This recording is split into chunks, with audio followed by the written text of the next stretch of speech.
कोई ऐसी भी आत्मा है जिसके 50 साल चक्र में से कम हो जावे ना, तो किसके लिए इशारा किया?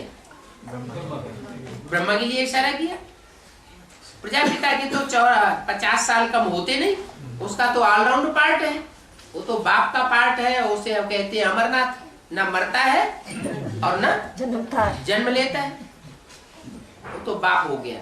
लेकिन बच्चे की बुद्धि में ये बात नहीं बैठती कि वास्तव में गीता का भगवान कौन, बच्चा कौन? कृष्ण, ब्रह्मा। उनकी बुद्धि में ये बात बैठने में लंबा टाइम लगता है। इसलिए बोला कि एक के पतित बनने से सब पतित बुद्धि बन जाते हैं, और एक के पावन बनने से सब पावन बुद्धि बन जाते हैं।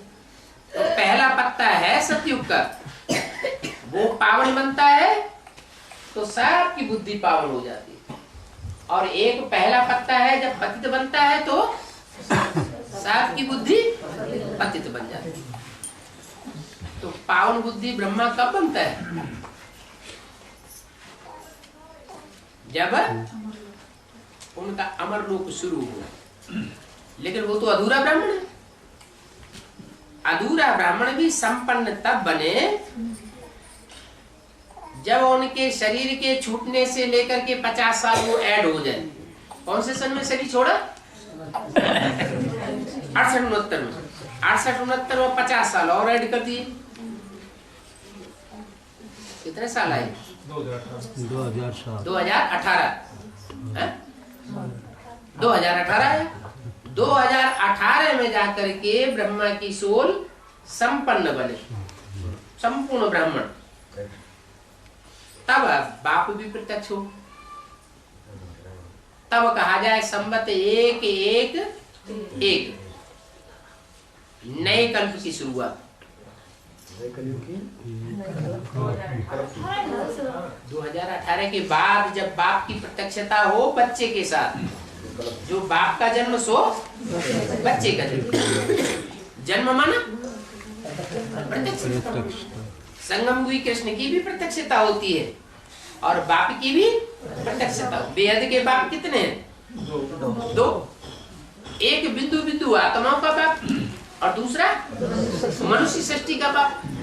तो बिंदु बिंदु आत्माओं का बाप शिव ज्योति बिंदु भी प्रत्यक्ष होता है संसार के सामने, जिसको कहते हैं गॉड फादर, भगवान।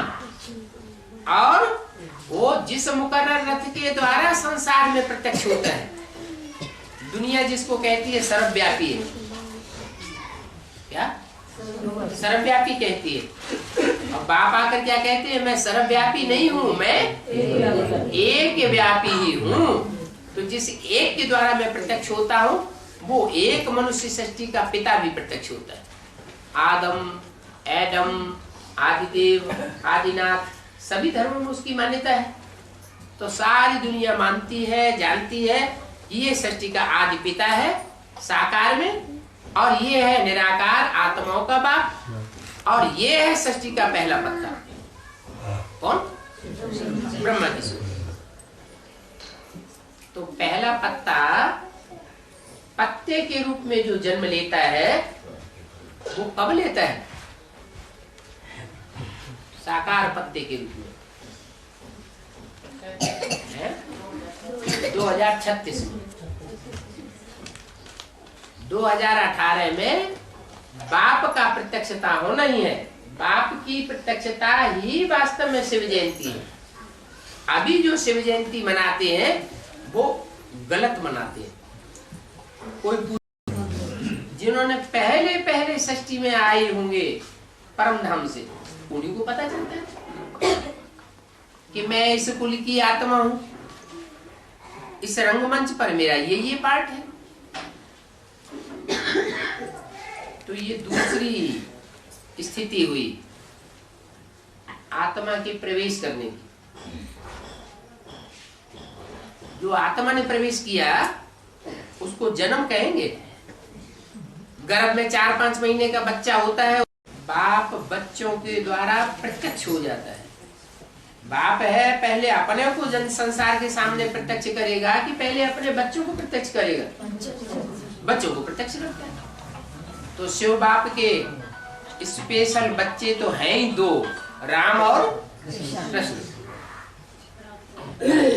शिव बाप राम बच्चे के बिना, माना शंकर के बिना प्रत्यक्ष नहीं हो सकता। और शंकर जो सृष्टि का, मनुष्य सृष्टि का पिता है, वो इस मनुष्य सृष्टि के पहले पत्ते के बगैर अपने को प्रत्यक्ष नहीं कर सकते।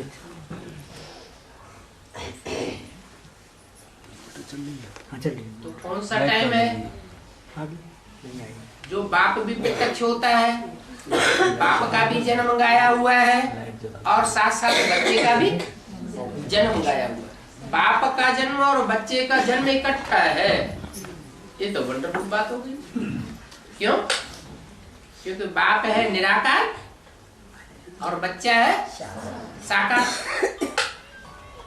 और नई सृष्टि जो होगी उसमें सिर्फ बच्चा ही पैदा होगा कि साथ में बच्ची भी पैदा होगी? जुगल जोड़ी बच्चे पैदा होते हैं।